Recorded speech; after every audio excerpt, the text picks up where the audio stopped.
What goes on in this house stays in this house. Now, if you're black and you're from the hood, you may have heard that saying.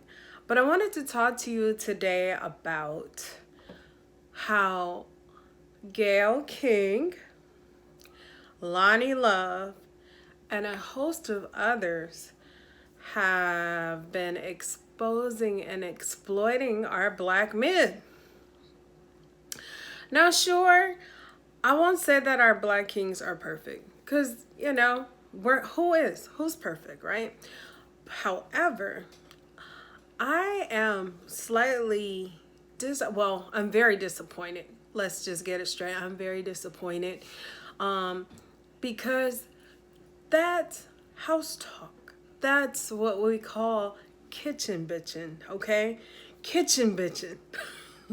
That's when you get together with family or friends and you get together and you talk about what's on your mind, what's bothering you, and not ostracize black men publicly.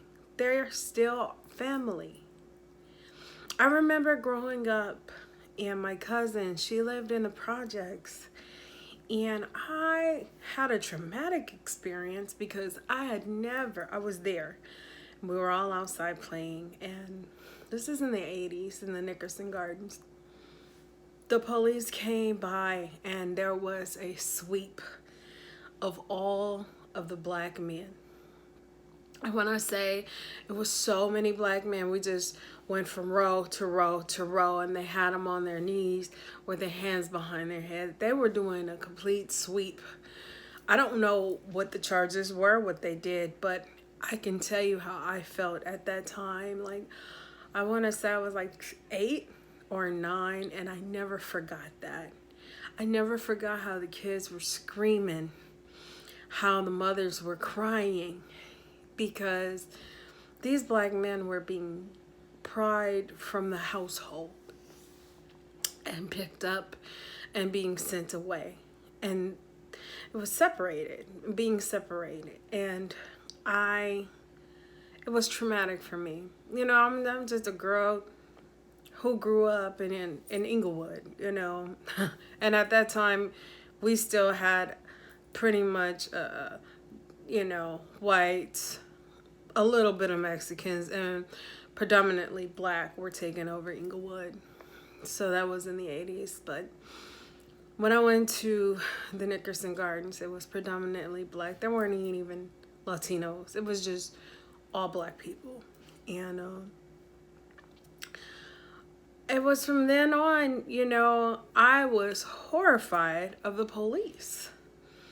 I grew up, fast forward, and I was taught as a black woman, growing up, and from a young lady into a woman, you never call the police on a black man.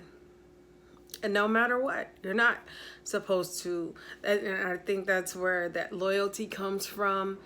That whole bond that we have. You don't do that, Now, don't get me wrong. If they're killing somebody or harming your child, or your life is threatened, then by all means, But I grew up in a culture where they didn't call the police. They called their uncles. They called their brothers first. And somebody got their ass beat. Somebody was looking for them on the street. It was basically street justice going on. We didn't call the police because we knew that was just a whole nother ball game. And we just had our own culture. But fast forward. So a few weeks ago, Lonnie Love talks about, how black men, when they get to a certain financial status, they don't want black women anymore. We're pretty much thrown away. I'm just gonna, I can't really word for word what she said, but basically they throw us away and they go get a white woman, or they treat us like we're disposable. No, was she right? And in a lot of ways, she was right, you know. But just as she said it, you had other people like Adrienne Balone, like, hey, you know, I'm from a different culture, and, you know, they all do it. So she kind of watered it down a little bit. But Loni Love, as a black woman, for you to get on national television with a syndicated audience and say some stuff like that, like, girl, you don't do that to your family. You don't do that to your family. And then you have Gayle King. I mean, like, I don't even know what's going on with her. I mean, like, I don't really think that she and Oprah are even a part of the black race. I think they've completely sold out and they're on some other shit. But Lisa Leslie, she gets it. She gets it. She stayed on code. She stayed a lady. She didn't throw anybody under the bus. And I know for a fact, I'm sure that Lisa Leslie has seen more and she could have said more.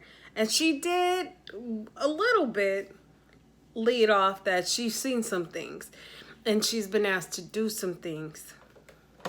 Whoopsie. Been asked to do some things. But she stayed on code and she stayed a lady, and for that, you know, I truly can appreciate it. But I just want to say that we as black women, yes, we've suffered. We've suffered so much. We've held down men so much. And we've seen the Waiting to Exhale, where, you know, you have Angela Bassett, who held down her man for 11 years. They had this fabulous, lavish life in Arizona, beautiful home, top of the line, everything, 2 children, and she gave up everything for him so that when it was her turn, they've laid down the foundation and it would be easier for her, and she expected the same love and support in return. But I want you to know that those days are gone. I want you to know that we as black women have become far more sophisticated. There was a joke that said, you know, if a black woman were to win the lottery, she's going to upgrade her black man and they're going to live lavishly. But if a black man won the lottery, he's going to kick her out and find every fault in her to get rid of her ass and upgrade to a new bitch. And, you know, unfortunately, there's some truth to jest. That's what they say. There is definitely some truth to jest. But back to what I was saying, you know, we are stronger. These black women are stronger. I think that you guys may call them bitter, but no, we're stronger. We're wiser. We know that time is very, very important. It's something that you cannot get back. And we're making better choices. And, you know, so the bottom line is, no, we're not going to be put in a position to be used, ran over, and be left, you know, for an upgrade because you met some Walmart chick, okay? And you know what I'm talking about. You met somebody lighter, wider, or better. We're just not going to do it. And we've seen it happen time and time and again. And I think what Loni was trying to do was justify the reason why she has decided to date out of her race. It's because she felt like she wasn't appreciated just as she was. And it just sounds to me like she was tired and she wanted to try something new and she chose not to be alone. And I don't really think there's anything wrong with that. The bottom line is, what was wrong was her going on national TV and doing that to our black men in front of company. We got a company. You're showing your ass in front of company, okay? The other thing is, Gayle King, R. Kelly, we gave you a pass because let's just face it, that was pure entertainment. That was entertainment at its finest. We wanted to hear what he had to say because he hadn't been interviewed about the mishaps in a while. So we kind of wanted to hear what he had to say, and did he act? Boy, did he act for the camera. So he kind of stole the show. So we really didn't take offense to Gayle at that time because he stole the show with his antics and him being so animated. But Kobe Bryant, Kobe Bryant lost his life with his sweet little girl. Haven't even had the funeral yet. And how dare you bring that up? How dare you? And I know that she's getting backlash. Well, good for her. Good for her. Because you know what? I just want to say, when we offend other groups, and you know what I'm talking about, immediately we have to apologize to them. Immediately we have to pay them some sort of restitution. But when it comes to us, we don't get shit. We don't get any apologies. We get blatant disrespect.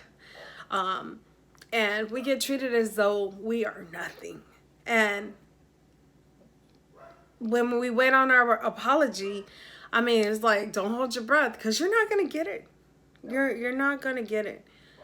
So when you have someone from our tribe to take a big doodle on us, on our black man, in front of everybody, even in his death, it's like a slap in the face. I want to give props to Snoop. I never felt so proud in that moment. I always wish that there would be a black man to stand up for the culture and speak, and with no fear and such confidence, and letting it and setting the tone. I felt actually safe. You know, I feel like we need more men to stand up for us, to be the voice of us. You know, we're hurting. I'm from Inglewood, so you know we're hurting. We over here hurting. But not only that, he was a black man. And she did that. And she didn't have to do that. But she's for somebody else. She's for the clicks and views. She's for being known. And I feel that she knows that we're at the bottom of the totem pole. Nobody cares about us. I'll never forget, Charlamagne said, nobody, you want to get away with doing something? Do it to a black woman, because nobody cares. And that spoke volumes. And that just let me know, yeah, if you think that about a black woman, what do you think they think about a black man? And I really felt like, because he was a black man, she could say some shit and not receive any backlash.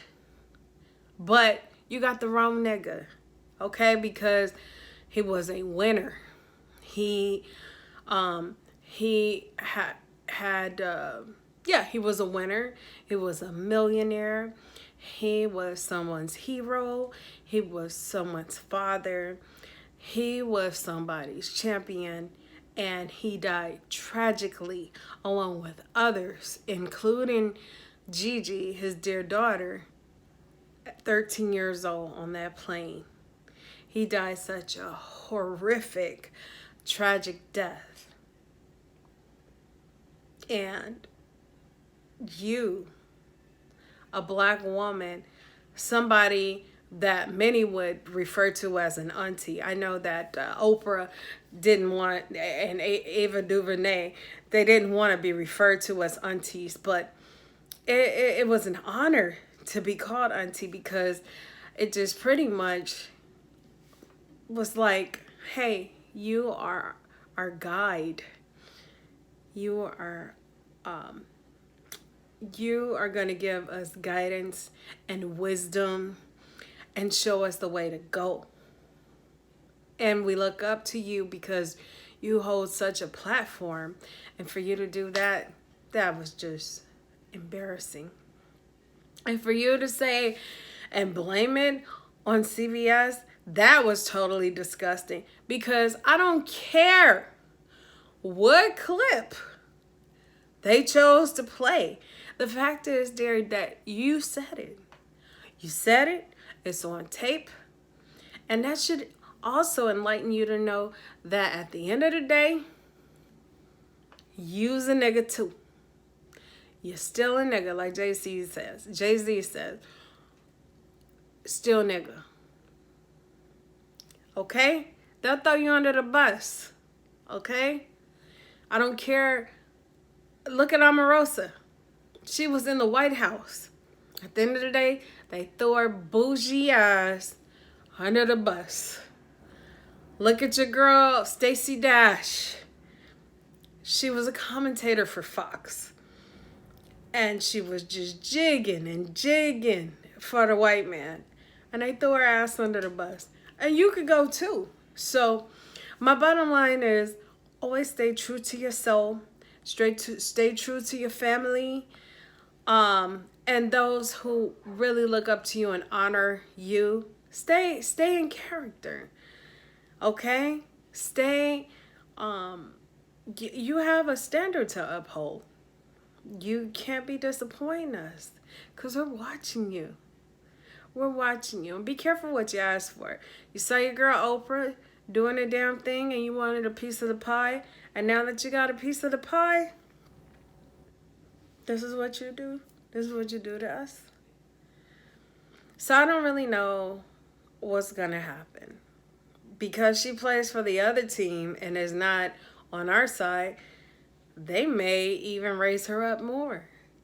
They may even give her more fame, more glory, more responsibility, and more jobs. I wouldn't be surprised or shocked, but at the same time, as far as being black, as far as us being black, y'all, we gotta stop being so forgiving. We gotta stop being so docile. We gotta stop being the sheep that just forgets and runs after the goat and falls off the cliff. We gotta stop being the butt end of the jokes, because at the end of the day, we're expected to be dumb sheep and a big herd following and believing whatever's given to us. But we have to stand. We have to stand. We have to believe what we believe and know what we know and say it with our chest. And Uncle Snoop, he did that. There's a lot that I don't agree with Snoop. But, honey, he did that. And I know that came from the real. That came from the heart. And I'm proud of him. But anyways, that's all I got to say. Keep it in the kitchen. Keep it a kitchen bitchin'. Don't downplay our brothers. You know, if brothers ain't working out for you, you can quietly throw that church finger up and move it along. And you ain't got to look back. You ain't got to, because that's just as bad as these ball players that get with the white women and turn back. And I think it was I don't know which athlete it was, but he was going in on Lupita Nyong'o, saying how black she was. And, we've already been put down. We already have our own struggles. It's hard enough waking up black and facing the world. We don't need to put each other down. We don't need to embarrass each other. Okay? Anyways, I'm your girl, Nikki St. Clair, and thank you so much for tuning in, and be blessed. Peace.